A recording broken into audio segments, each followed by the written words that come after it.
வணக்கம். பரபரப்பு மீடியா செய்திகளுக்காக நான் நிரோஷன். இஸ்ரேல் மற்றும் ஹமாஸ் இடையே காசா போர் நிறுத்தம் மற்றும் பணைய கைதிகள் விடுவிப்பு தொடர்பான ஒப்பந்தத்தை இஸ்ரேலிய பாதுகாப்பு படை IDF வரவேற்கிறது. ஆனால் ராணுவம் எந்த சூழ்நிலைக்கும் தயாராக இருக்கும் என்று வியாழக்கிழமை அதிகாலை வெளியிடப்பட்ட IDF அறிக்கையில் குறிப்பிடப்பட்டது. பணைய கைதிகளை திருப்பி அனுப்புவதற்கான ஒப்பந்தம் நேற்று இரவு கையெழுத்தானதை IDF வரவேற்கிறது என்று அந்த அறிக்கையில் கூறப்பட்ட போதிலும் அவர்களின் ஜாக்கிரதை உணர்வு அறிக்கையில் தெரிகின்றது. இது எப்படியான சடுதியான மாற்றத்திற்கு IDF தயாராக உள்ளது என்பதை காட்டுகின்றது.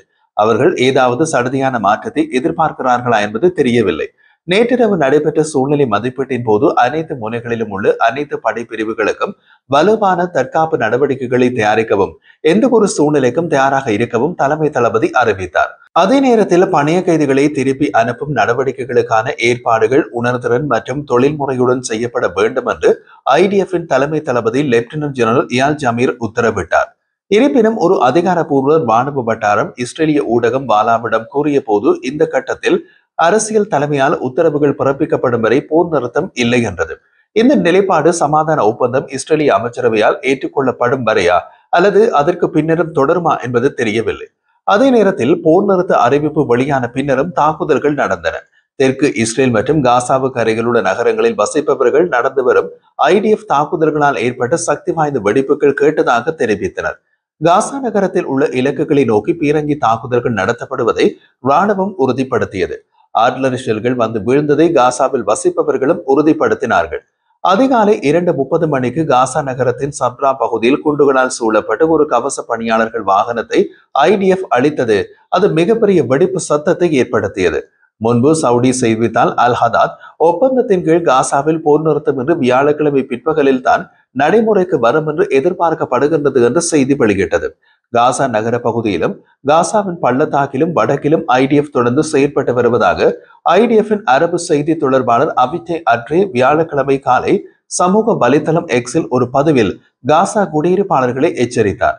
வேறு விதமாக சொல்லப்படும் வரை வடக்கு நோக்கி திரும்புவதையோ அல்லது IDF நிறுத்தப்பட்டுள்ள பகுதிகளை அணுகுவதையோ தவிர்க்குமாறு அவர் காசா மக்களை எச்சரித்தார். அமெரிக்க ஜனாதிபதி டொனால்ட் ட்ரம்ப் இன்று ட்ரூத் சோஷியலில் ஒரு பதிவிலே இரவோடு இரவாக இந்த ஒப்பந்தத்தை அறிவித்தார். காசா போரை முடிவுக்கு கொண்டு வந்து பணைய கைதிகளை வீட்டுக்கு கொண்டு வருவதற்கான தனது திட்டத்தின் முதல் கட்டத்துக்கு இஸ்ரேலும் ஹமாஸும் ஒப்புக்கொண்டதாக கூறினார்.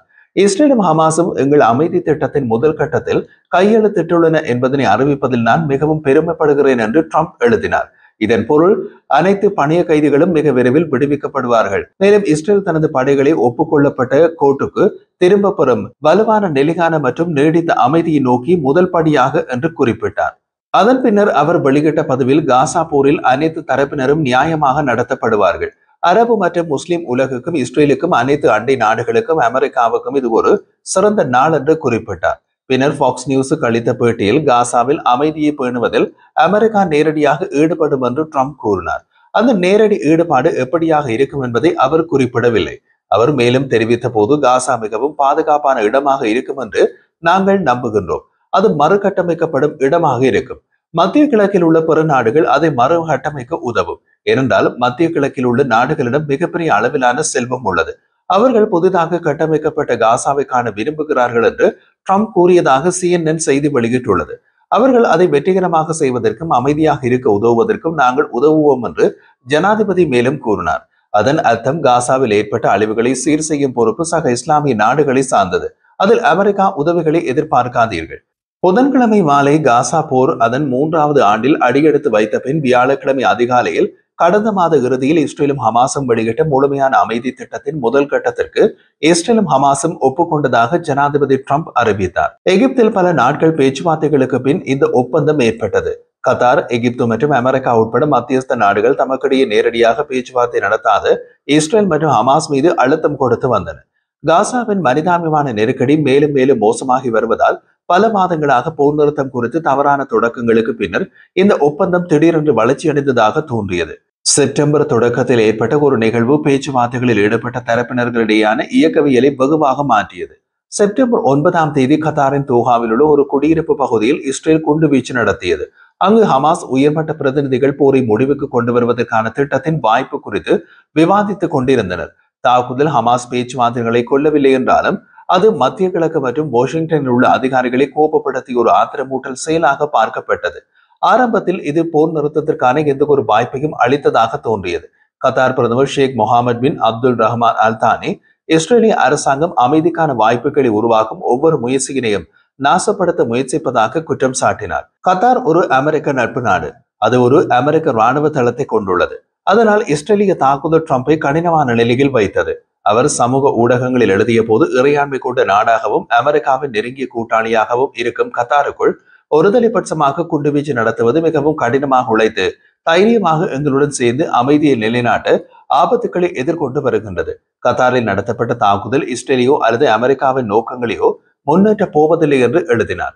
ஆனால் இறுதியில் ட்ரம்ப் மற்றும் அவரது ஆலோசகர்கள் தாக்குதல்களை பற்றி உணர்ந்த கோபம் மத்திய கிழக்கில் உள்ள மற்ற நட்பு நாடுகளுடன் அவர்கள் ஒரு சங்கடமான நிலையில் வைத்தது.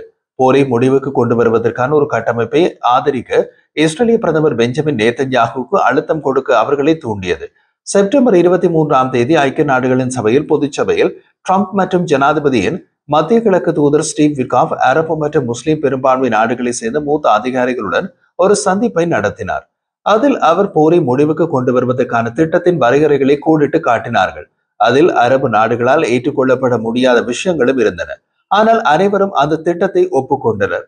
நீண்டகால மோதலுக்கு ஒரு தீர்வை முன்னெடுப்பதற்கான சர்வதேச முயற்சியின் ஒரு பகுதியாக France, Britain, Canada, Australia, Portugal, Belgium மற்றும் பிற நாடுகள் பாலஸ்தீன அரசை அங்கீகரித்து ஐநா மாநாட்டுக்கு ஒரு நாள் கழித்து அந்த கூட்டம் நடந்தது. இஸ்ரேல் உலக அரங்கில் தனிமைப்படுத்தப்பட்டது. அத்துடன் நேதன்யாகு தனது தீவிர கூட்டாளியான ட்ரம்பை எதிர்க்க முடியவில்லை.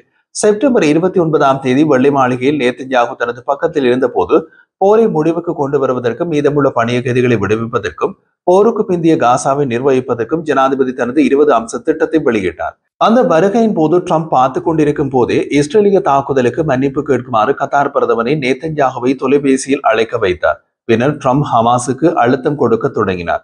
வெள்ளிக்கிழமை அவர் வெளியிட்ட தகவலில் ஞாயிற்றுக்கிழமை மாலை ஒரு ஒப்பந்தத்திற்குள் உடன்படவில்லை என்றால் ஹமாஸ் இயக்கத்தினர் பலர் கொல்லப்படுவார்கள் என்று அவர் அந்த குழுவுக்கு எச்சரித்தார். ஹமாஸ் அதே நாளில் பதிலளித்தது, காசாவில் தடுத்து வைக்கப்பட்டுள்ள அனைத்து பணிய கைதிகளையும் உயிருடன் மற்றும் இறந்தவர்களையும் விடுவிக்க ஒப்புக்கொள்வதாகவும் ஆனால் திட்டத்தின் பாகங்களை பேச்சுவார்த்தை நடத்த விரும்புவதாகவும் கூறியது. அன்று மாலை ஹமாஸ் ஒரு நீடித்த அமைதிக்கு தயாராக இருப்பதாக தான் நம்புவதாகவும் காசா மீது குண்டுவீச்சு நடத்துவதை நிறுத்துமாறு இஸ்ரேலுக்கு கோரிக்கை விடுத்ததாகவும் ட்ரம்ப் கூறினார். போரை முடிவுக்கு கொண்டுவர இஸ்ரேல் வெள்ளை மாளிகையுடன் ஒத்துழைக்கும் என்று நேதன்யாகு சனிக்கிழமை கூறினார். திங்கட்கிழமைக்குள் திட்டத்தின் ஆரம்ப கட்டத்தினை முடிவுக்கு கொண்டு வருவதற்காக மத்தியஸ்தர்கள் மற்றும் பேச்சுவார்த்தையாளர்கள் எகிப்தில் கூடினர். இஸ்ரேலில் உள்ள பாலஸ்தீன கைதிகளை பணிய கைதிகளுடன் கைதி பரிமாற்றம் செய்வது மற்றும் காசாவில் சில பகுதிகளில் இருந்து இஸ்ரேலின் ராணுவத்தின் பின்வாங்கல் ஒப்புக்கொள்ளப்பட்டது. அது நடக்க வேண்டும் என்று அனைவரும் விரும்புகிறார்கள் என்று ட்ரம்ப் வெள்ளை மாளிகையில் கூறினார். ஹமாஸும் கூட அதையே விரும்புகிறது என்று அவர் கூறினார்.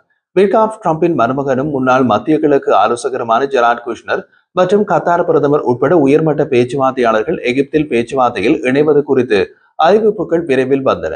புதன்கிழமை இரவு ஃபாக்ஸ் நியூஸ் தொகுப்பாளர் சீன் ஹானிட்டிக்கு அளித்த பேட்டியில் ஒப்பந்தம் அறிவிக்கப்பட்ட பின்னர் ட்ரம்ப் ஒரு கொண்டாட்ட மனநிலையில் இருப்பதாக தோன்றியது. ஆனால் ஒப்பந்தத்தின் பல சாத்தியமான சிக்கல்கள் பற்றி அவர் அதிகம் பேசவில்லை. சிக்கல்கள் இனிமேல் தான் வெளியாக போகின்றன.